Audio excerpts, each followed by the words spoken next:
Dear politicians, this is fair warning. I will run for president in 2016. Sounds a little crazy, but you see, I have an advantage. I'm a woman. After all, we know how much you pandered for our vote the past few months. I love you, women! And when these young women graduate, I want them to receive equal pay for equal work. And this focus on women will no doubt intensify. And I'm honest. Republicans, you want to know why a presidential candidate lost this year? You are forcing your candidates to prove they are in line with a very religious platform throughout the nomination process. I use the word religious instead of conservative because I'm the latter, not the former, and we'll get to platforms in a second. You force your candidates to back themselves into a corner to win what the news calls your base, but I contend you're misunderstanding your base. And yet our government continues to spend $17 million a day more than the government takes in. I was raised by Reagan Republicans. They were business owners who lost their company in the recession of the 80s. I remember being a child and watching my mom break down in tears because she tore a hole in the one and only pair of jeans she owned, and there wasn't enough money to buy a new pair. After my parents auctioned off their business, my dad went to every person to whom they owed money and promised with a handshake that debts would be paid.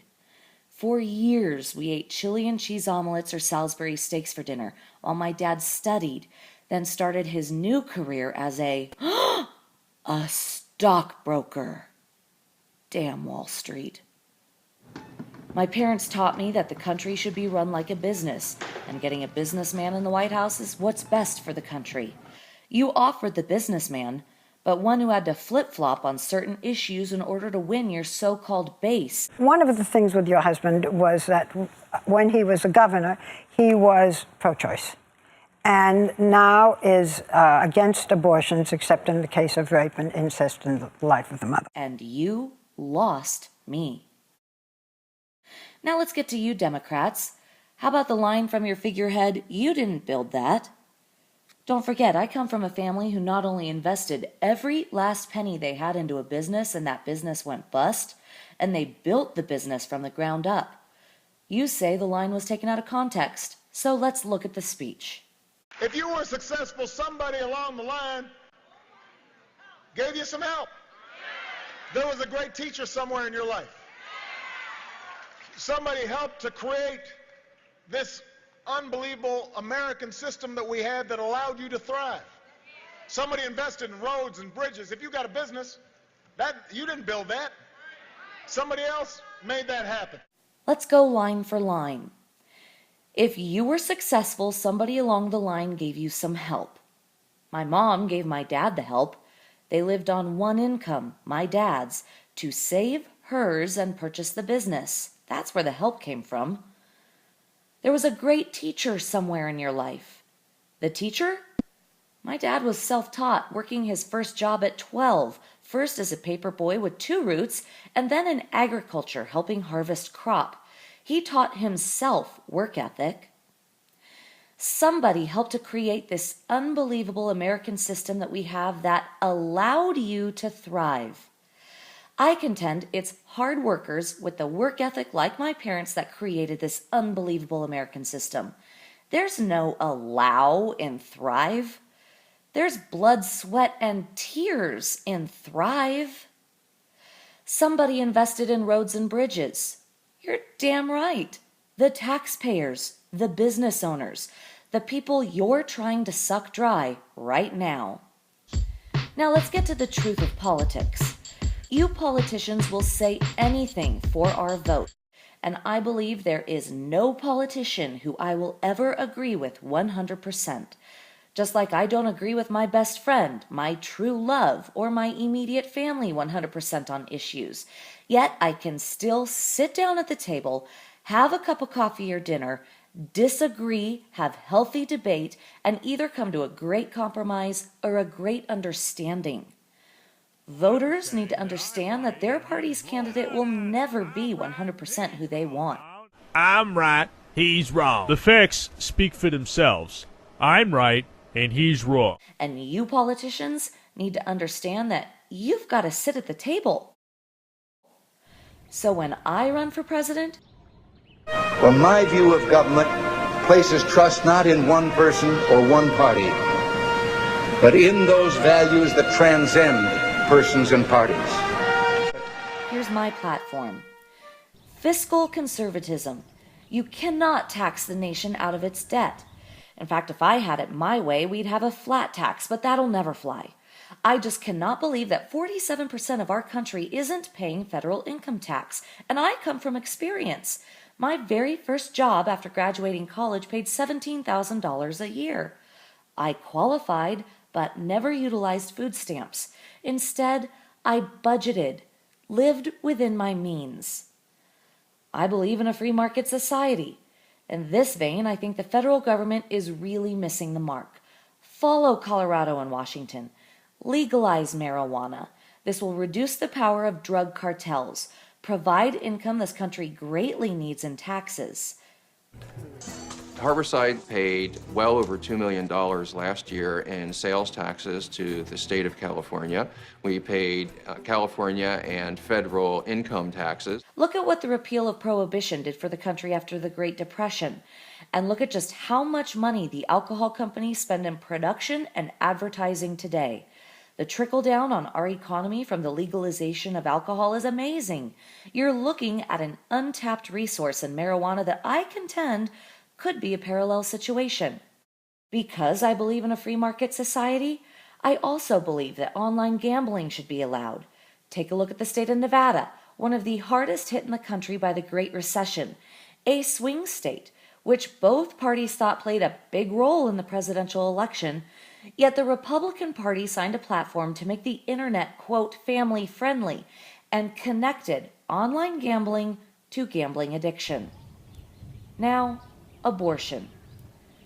There is no man, no politician, and no religious zealot who is allowed in my doctor's office, period. Take that sentence literally, because I mean it for Obamacare too. See, we have this wonderful thing called the Bill of Rights, and I wholeheartedly believe in the First Amendment.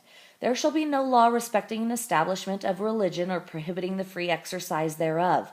And I believe in Thomas Jefferson's wall of separation between church and state.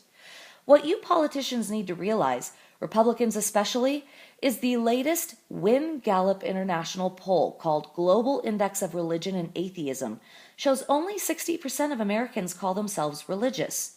That doesn't mean 40% of us are atheist, but it does mean that you're disenfranchising 40% of Americans if you're going to be a religious party. And marriage? No politician and no religious zealot is allowed in my bedroom. I've never been married, and at 34 I'm still looking for my prince. But I have very dear friends who are same-sex couples who have found each other. They are committed. They have a love that I envy. And yet I have something they don't, the ability to marry. Here again I contend the separation of church and state. When I walk down that aisle, there will be a judge conducting the union. It won't be held in a church. Allow gay couples the same rights. Let them have the same ceremony I will have. There's no way the government can tell a church to marry couples, and the government shouldn't involve itself in church ceremonies. But the Human Rights Campaign reports 54% of Americans support marriage equality. And as a fiscal conservative, I appreciate this figure from the HRC. Treating same-sex couples as families under law can save taxpayers money because they'd be required to assume legal responsibility for joint living expenses and reduce dependency on entitlements like Medicaid, temporary assistance to needy families, supplemental security income, disability, and food stamps. Additionally, the Government Accountability Office researched statutory provisions or line items and marriage. There are more than 1,100 in the United States in which marital status is a factor in determining or receiving benefits, rights, and privileges. Let's move on. I'm a card-carrying member of the NRA. Just as much as I believe in the First Amendment, I believe in the Second Amendment. If someone breaks into my home, I have every right to defend and protect myself and my family. And America has every right to defend and protect her citizens. The cuts slated for America's military are too drastic. Trimming our army from 562,000 active duty troops to 490,000 is asking too much. Yes, thank goodness for unmanned drones and using technology to protect our country. However, since the Iraq War, up to 40% of total U.S. forces in both Iraq and Afghanistan were our citizen soldiers, National Guard members, and reservists. We already don't have enough military to handle battles, and yet more cuts are slated? And while America has an exit plan for the Middle East, until we have true energy independence, we will always be tied to the region. Americans are feeling the pain at the pump. It is true. Under George W., there was a period of time, 2 full months, where gasoline was $4 a gallon. And President Obama came into office at a time when there was an overcorrection in the prices. But in our current economy, for everyday moms who need to gas their vehicles to get the kids to school, soccer, dancing lessons, karate, grocery shopping, etc., etc., etc., it shouldn't be costing an average of $7 a day. And that's just the real cost of gasoline on a family, not the trickle down of increased prices of groceries because of the increased cost to get the groceries to the supermarket. And there's one more thing. I've made some statements here which will have people saying that this perpetuates a war on religion. Do not believe for 1 second I support a, quote, war on religion.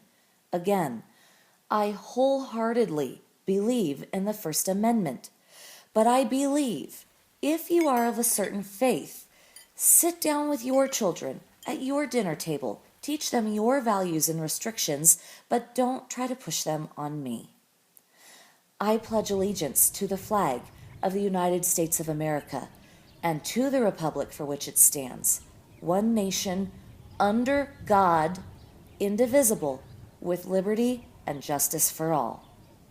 So politicians, this is me. I'm every woman asking you to get it together. Work with one another. Understand that what each of your parties delineates as its base voter is just a caricature of real people who are different and ever-changing. For those people who once called me a rhino, your party lost me, and your party lost the presidency. This is an op-ed. It does not reflect the views of the company for which I work or my parents, although my parents do think I should run for president.